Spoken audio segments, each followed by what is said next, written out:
My name is Eliza Ward. I'm 34 years old. A piece of cake hit me square in the face. You deserve this more than a medal, my father shouted, hurling an entire slice of cake at me just as I stepped onto the stage for the commendation ceremony. It was meant to honor officers who had served in covert operations. I stood in full dress uniform, a single name tag still pinned over my heart, Kara, my closest friend, the one who never came back 3 years ago. The cake slid down my chest, smearing across the ribbons I had tried to wear for both of us. The entire hall held its breath. My mother, retiring after 30 years of service, turned her face away. No one in my family stood up.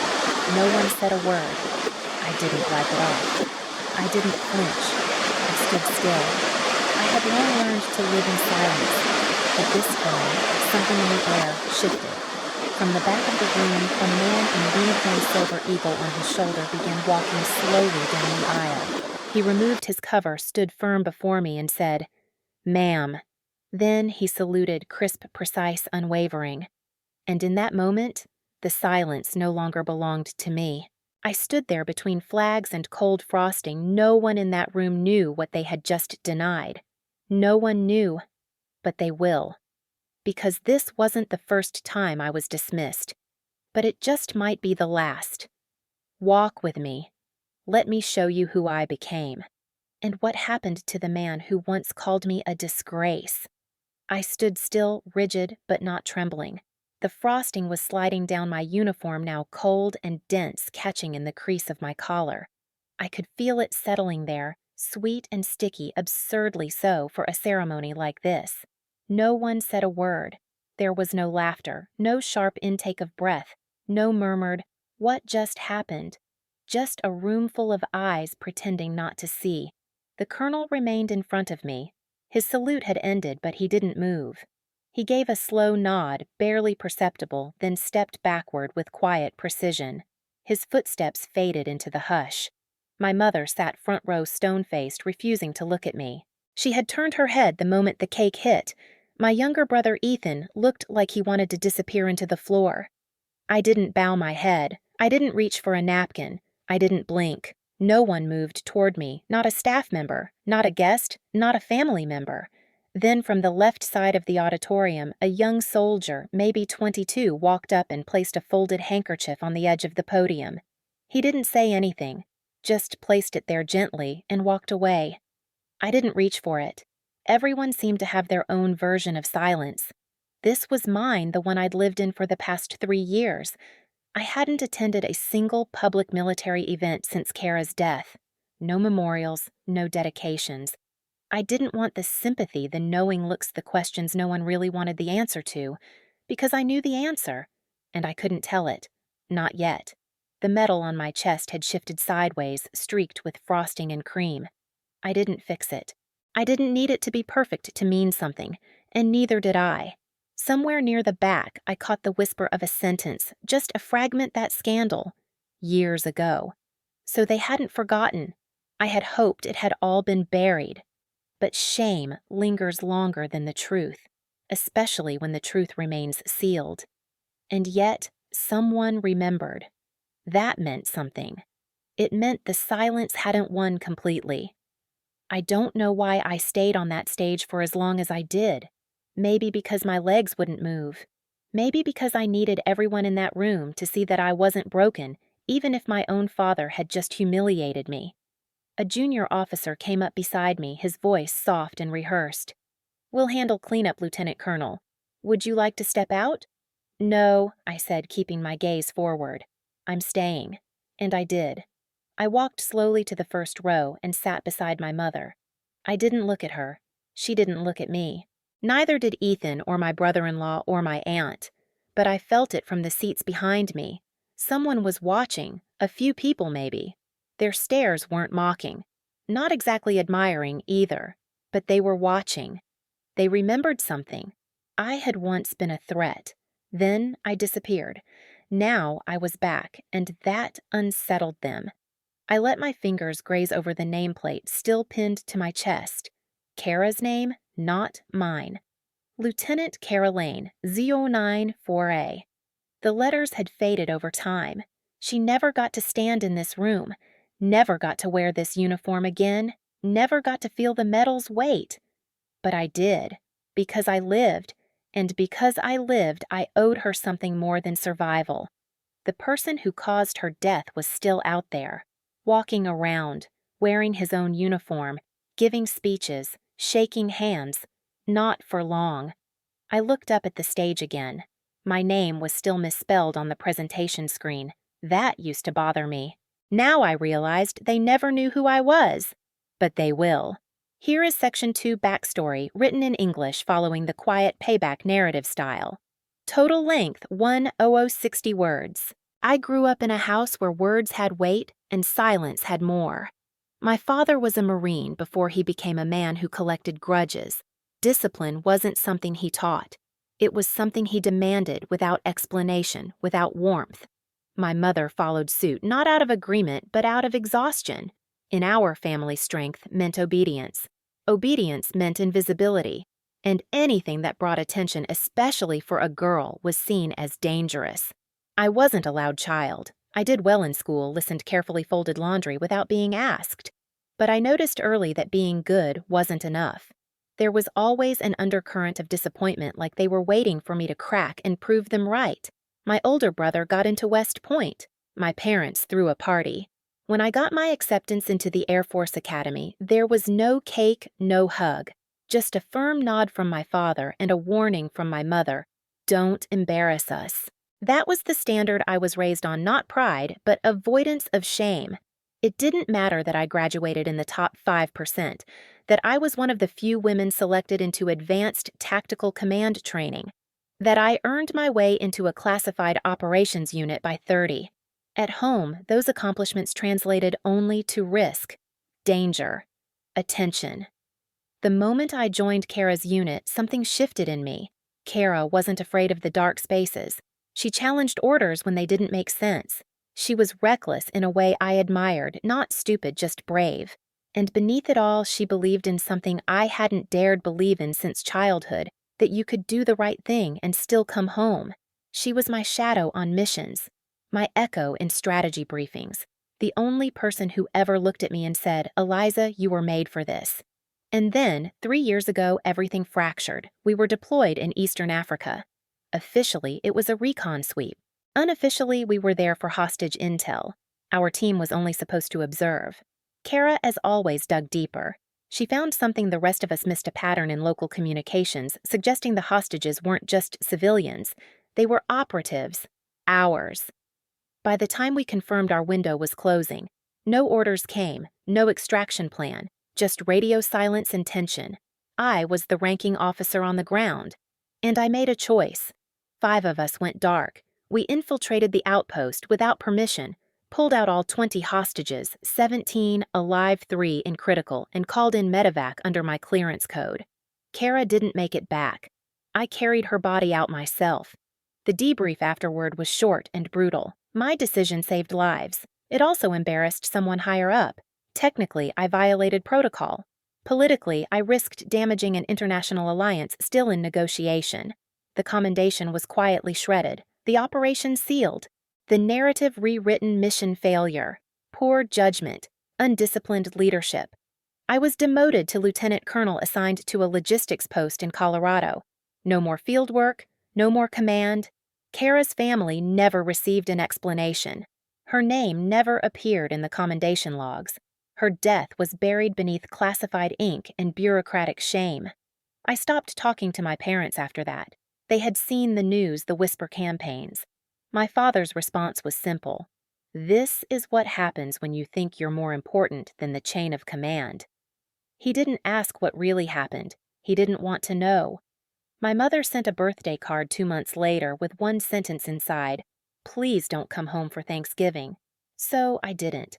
I buried myself in work shipping manifests, supply chain optimizations, performance audits. On paper, I was just another desk officer slowly redeeming herself, but I knew the truth, and I knew one day someone else would too. Then, a few months ago, my file was quietly reclassified. I got a call from a voice I hadn't heard in years, a major general who used to oversee Kara and me. He didn't say much. Just this: "Things are shifting, Ward. You might want to clear your schedule. I didn't ask for details. I just nodded and went back to my spreadsheets. 2 weeks later, I was invited to speak at the retirement ceremony for my mother, 30 years in civil operations support. I almost said no. I hadn't seen her in person since the day I was demoted, but something told me to go. Not for her, for me. And maybe for Kara. I didn't expect redemption, I didn't expect applause, but I didn't expect cake in the face either. The days leading up to the retirement ceremony were colder than usual, even for Colorado. Snow fell in steady, unbothered silence. I went through my routines like always: logistics briefings, audit reviews, morning runs that stretched into icy stillness. But I knew something was shifting. The phone calls started again from my brother mostly. Superficial things at first. Will you be there? Mom doesn't want a big scene. Just show up, look nice, keep quiet. I didn't respond. Not because I didn't care, but because I didn't have the energy to play a role in a story I never wrote. Then the texts came anonymous at first from a number I didn't recognize. I remember what happened in Arba Minch. You saved lives. That never left us. We're watching. Hold your ground. I stared at them for a long time, not because I feared them, but because I'd almost forgotten anyone else remembered. Back in headquarters, my direct superior handed me a file, nothing unusual, just quarterly metrics. But slipped inside under the cover sheet was a single page from a declassified after-action report. My own handwriting, Kara's name underlined twice. It was real. It existed again, and I wasn't sure whether I was ready for it, because even as quiet recognition began surfacing behind closed doors at home, nothing had changed. My father still made it known that I had disgraced the family name. My brother avoided talking about military service altogether. His new startup in Seattle kept him too busy for politics. And my mother? Well, she hadn't mentioned the incident since it happened.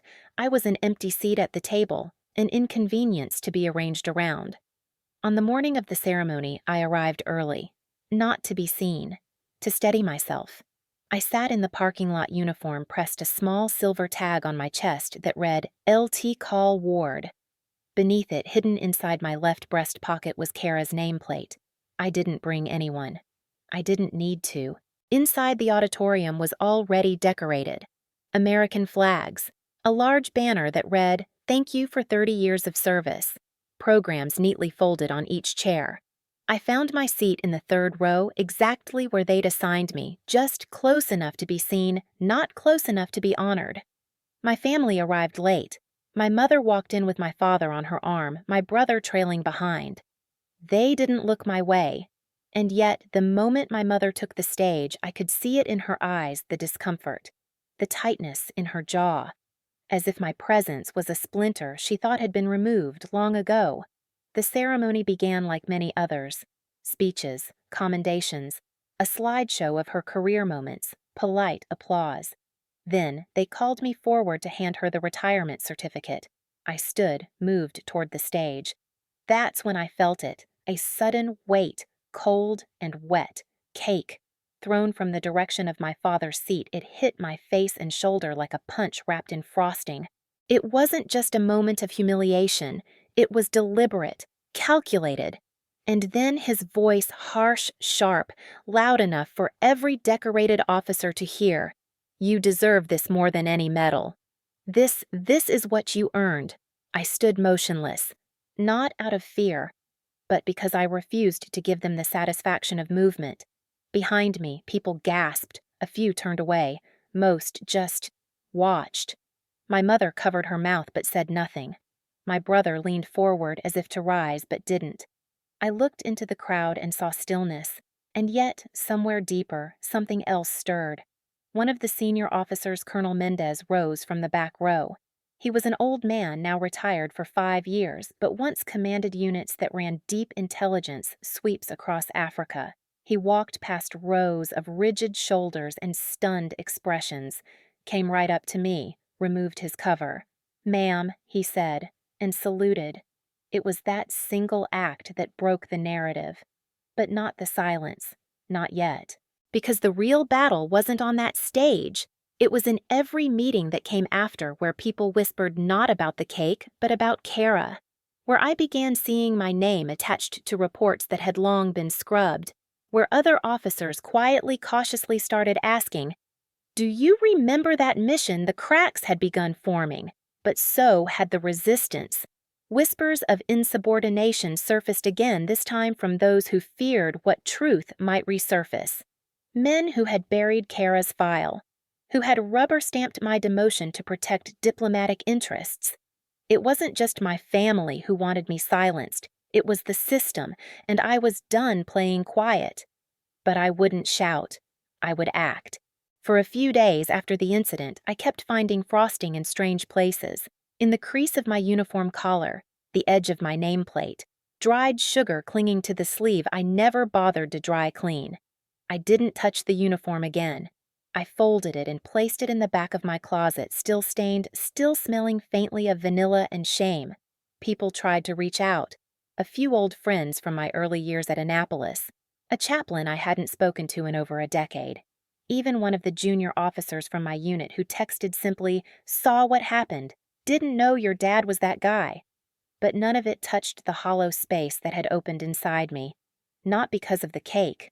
Not even because of my father's words. It was the way my mother had looked away. The silence of my brother. The room full of people who let it happen. And the fact that Kara still wasn't here. I started waking up later and later each day. Skipping briefings, signing forms without reading them. I still showed up, still wore the badge, still completed every task given, but I didn't volunteer anymore. I didn't initiate. I didn't lead. A part of me thought maybe this is it. Maybe they were all right. Maybe I had gone too far back in Arba Minch. Maybe leading that off-the-grid mission to extract those seals was reckless, even if it saved their lives. Maybe Kara had died because I pushed too hard. I replayed the mission again and again in my head.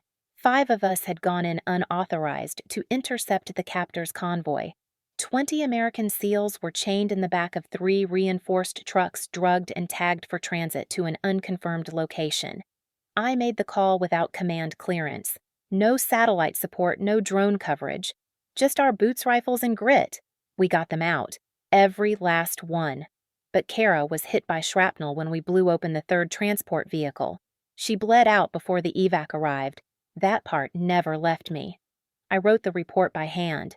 Filed it under level 5 encryption. It never made it past the chain of command. A week later, I was reassigned, stripped of my team, given a desk. Official language cited insubordination under volatile diplomatic contexts. Unofficially, I was erased. I sat with that for 3 years. And still part of me wondered, what if they were right? What if I'd just shut up and followed orders? What if Kara would still be alive?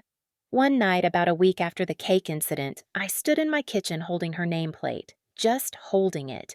It was scuffed and dulled now. The corners bent from years in my pocket.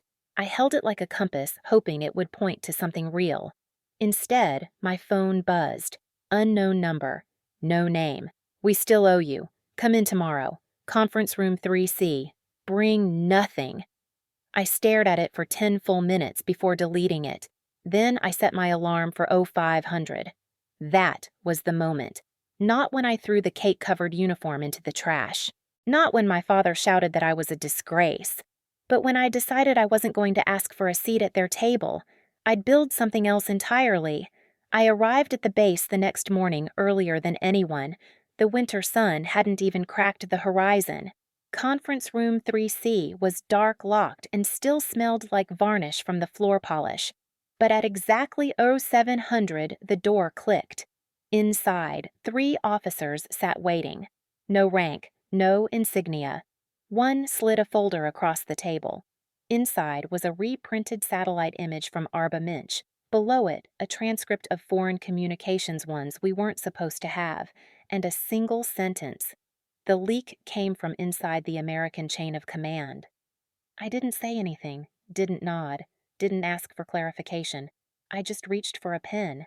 After Kara's death, I made myself a promise I would never let another soldier be left behind, not by accident, not by bureaucracy, and never because someone up top thought a mission was too complicated. They gave me desk duty after that first fallout, hoping I'd go away quietly. I didn't.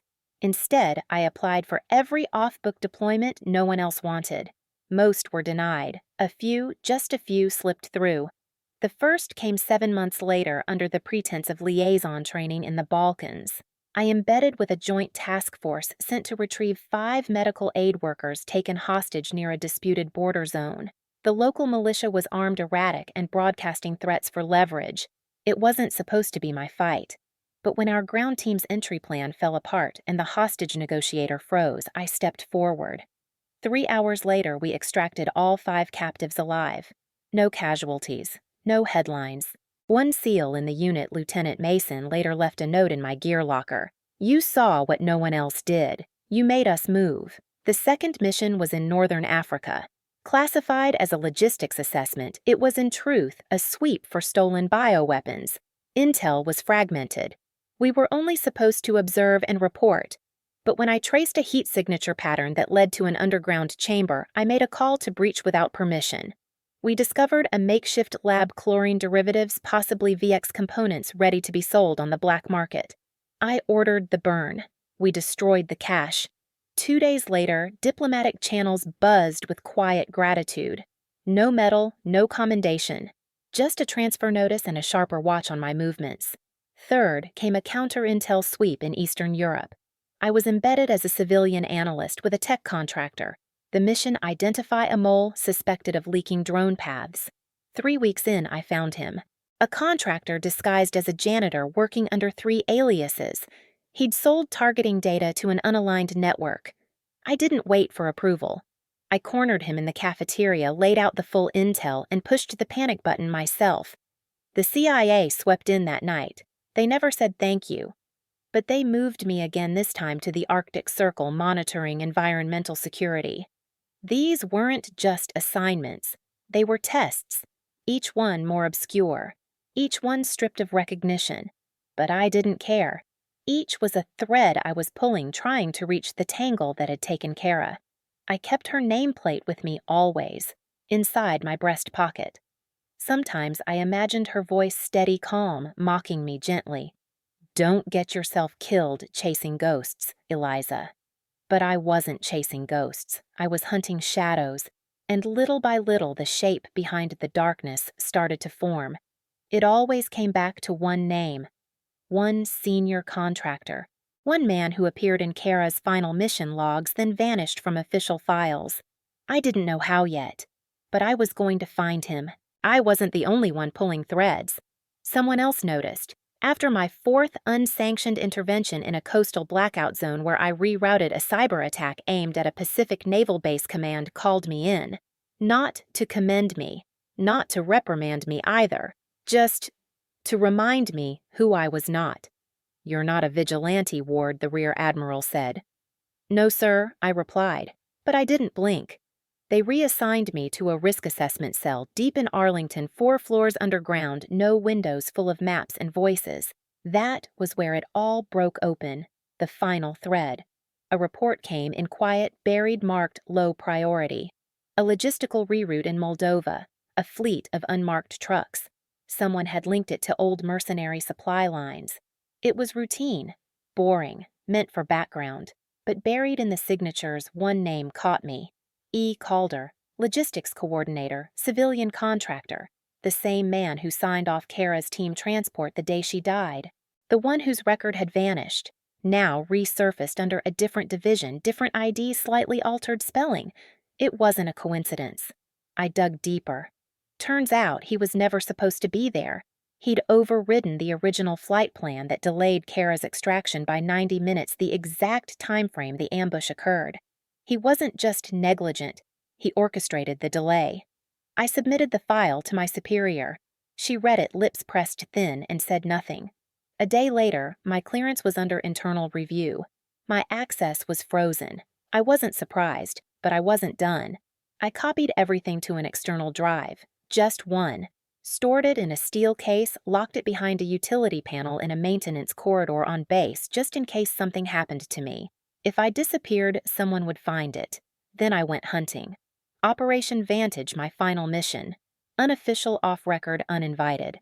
I followed Calder's trail through private contractors in Romania into a satellite office posing as an energy firm. I walked in with a forged liaison badge, spoke 3 words to the front desk, and got access. I found him in the basement war room, alone, slouched over a screen, aging softer, unaware of who I was. I didn't confront him, not then. Instead, I took a photo of the wall behind him, a map, red pins, names. One of them was Kara's. He was still tracking assets from old units, still playing his game. I walked out, dropped the photo through the encrypted chain to the same superior who'd frozen my clearance. No words, just the image. 4 days later, she called me in. "I want this man court-martialed," she said. "You'll present the report." I stared at her. What changed? Her eyes didn't waver. Let's just say I was reminded who Kara was. The declassification order came a week later. Kara's name was cleared. The extraction delay acknowledged. The contractor's influence revoked. I watched Calder's access revoked in real time on my console. He didn't even try to fight it. He knew. He had been protected because he was useful. Until he wasn't. And I was suddenly everywhere. My file reinstated. My rank restored. My command eligibility marked as active priority. Still, I said no to most offers. I wasn't looking for medals or revenge. I just wanted Kara's name, her truth set straight. 1 week later, I received a formal invitation, Joint Service Valor Recognition Ceremony, honoring Special Operations and fallen allies. I was told I'd be receiving the Distinguished Service Cross. Kara posthumously would receive the Silver Star. I packed only one thing, her name tag. I was ready, not for applause, but for silence that finally meant respect. The invitation said black tie optional, but I wore my service dress uniform. Navy blue pressed the brass insignia gleaming beneath artificial light. I pinned Kara's name tag beneath mine, just above my heart. The venue was a large hall near Arlington white pillars, high ceilings, ceremonial flags aligned with mathematical precision. Dozens of high-ranking officers, veterans and civilians filled the chairs, murmuring polite conversation. The kind of crowd that whispered power more than it displayed it. I entered alone. Some recognized me, some didn't. And one man, the man who had once called me unstable, who'd written the performance review that got me pushed to desk duty, stood chatting with a group of former contractors. He glanced at me, paused, then turned away. I could read the unease in the tension of his jaw. Let him feel it. This wasn't a return. It was a reckoning. My mother and father were seated 2 rows from the front. She wore a silver dress. He wore his old service blazer medals, still pinned though, tarnished by years and weather. Neither looked at me when I passed. I didn't expect them to. I took my seat in the front row among honorees. I was the only woman there in uniform. I didn't fidget. I didn't smile. I sat still like Kara used to during briefings, spine-straight eyes focused. They began reading names, honors, commendations, applause. Then came Kara's. Lieutenant Kara Miles Silver Star recipient posthumous. A photo of her in fatigues flashed onto the giant screen. That same crooked grin, that same confidence. For a moment the room stilled. Her parents weren't present. They had passed the year before. So I stood in their place. I stepped onto the stage and accepted the folded citation on their behalf. I didn't speak, just nodded once and returned to my seat. Then they called my name. Eliza Ward, Distinguished Service Cross. The room did not applaud immediately. Not because they were unwilling, but because most of them didn't know why. My file, now declassified, had only just resurfaced. I walked back to the stage. Slowly, deliberately. Kara's name still against my heart. Just as I reached the steps, something moved in my peripheral vision. A sudden shadow, a hand, a flick. Then, splat. Something soft, sticky and cold hit the side of my face. A piece of cake, frosting smeared down my cheek, splattering my shoulder boards, sliding across the metals pinned beneath Kara's name tag. Gasps rippled across the hall. The general at the podium froze mid-sentence. I turned slowly. My father stood behind the last row, arms still extended from the throw. Face flushed, not with shame but certainty. "She deserves that more than a medal," he shouted. You disgrace your mother and your uniform. Silence dropped like a curtain. I didn't wipe the cake off. I didn't flinch. Not this time. I heard my mother whisper, "Sit down, please." But he didn't. He just stood there breathing hard, daring someone to stop him. They didn't have to, because a man from the side aisle began walking forward. Slow steps, measured. He wore full uniform, colonel's insignia on his shoulders. A man I had seen before, but only in briefing documents. He was not supposed to be here. He walked past my father without a glance, past my mother, up the side steps of the stage. He stopped in front of me. And in front of 200 silent witnesses, he took off his cover, his formal cap tucked it under his arm, and said loud and clear, "Ma'am." Then he brought his hand to his forehead and saluted. The entire front row of SEALs rose from their seats behind us. Like dominoes. One after another, they followed his lead. "Ma'am," each one echoed as their hands went up in synchronized salute. And the room went silent again, but this time not for my father's outrage. This time it was for me. It was for Kara. It was for every mission that never made the news. My father sat down. He didn't say another word. I stepped forward, shoulders squared, and accepted the medal. Not for me, but for the truth that had finally been seen. The Distinguished Service Cross felt heavier than I expected, not in weight, but in meaning. It wasn't the medal itself, it was the gravity of what had finally been pulled from the dark. The declassified file had been quietly published the week before the ceremony. No press release, no headlines. Just a few lines in a Pentagon document drop, "Operation Hallowed Veil full clearance granted." For 3 years, my name had been attached to a tactical breach of protocol during a cross-border joint operation. The report had labeled me reckless, disobedient, emotionally compromised. They never mentioned the 20 lives saved, or the reason I disobeyed the order in the first place. Kara's name had been removed from every mention. I suppose that made it easier to contain the damage, easier to paint her as a ghost. I chased not a soldier I trusted. But the full file, once unsealed, told everything. Location Southern Ridge outside Rashem. Objective surveillance on arms convoy. Complication intercepted distress signal. SEAL Team Echo captured in a secondary compound. Command order. Hold position. Await extraction team. My decision, move in. Extract. Without approval. I led a 5-person team into hostile territory with 1 map, 4 minutes of planning, and no backup. I knew the terrain better than the officer issuing the order. I knew Kara wouldn't sit back if it were my voice on that signal. We slipped in through a dried irrigation tunnel, silent, focused. Kara took point. We reached the prisoners in under 10 minutes. They were bloodied, cuffed, forced into kneeling positions against the concrete. One wrong move, and we would have found 20 bodies instead of 20 men. But we didn't make a wrong move. Kara's final cover shot took down the last hostile. Her last word over comms was my name, and then silence. I carried her out on my back, and for that, I was called unstable. They sealed the operation under diplomatic pressure. The compound belonged to a nation with delicate ties. Acknowledging what we did would have fractured months of negotiation. So they buried it. I buried her. I was demoted, reassigned, given a desk. And when the whispers came, the ones that asked if I was really the reason she didn't come back, I said nothing, because truth was still considered classified. Until now. Now it's on paper. Now they know what happened, not just to the Pentagon, not just to the SEALs. My family. The day after the ceremony, I received a call from a private number. I let it ring. Then it rang again, and again. Eventually, I answered. It was General Keller, the man who'd saluted me on stage. His voice was calm but firm. "We needed time," he said. "We needed cover, but justice delayed isn't always justice denied. We wanted you to hear it first, the man who signed your demotion. He's under review." I didn't speak. I wasn't sure what to say. He falsified parts of the report, Keller continued. He left out timestamps, manipulated chain of command logs.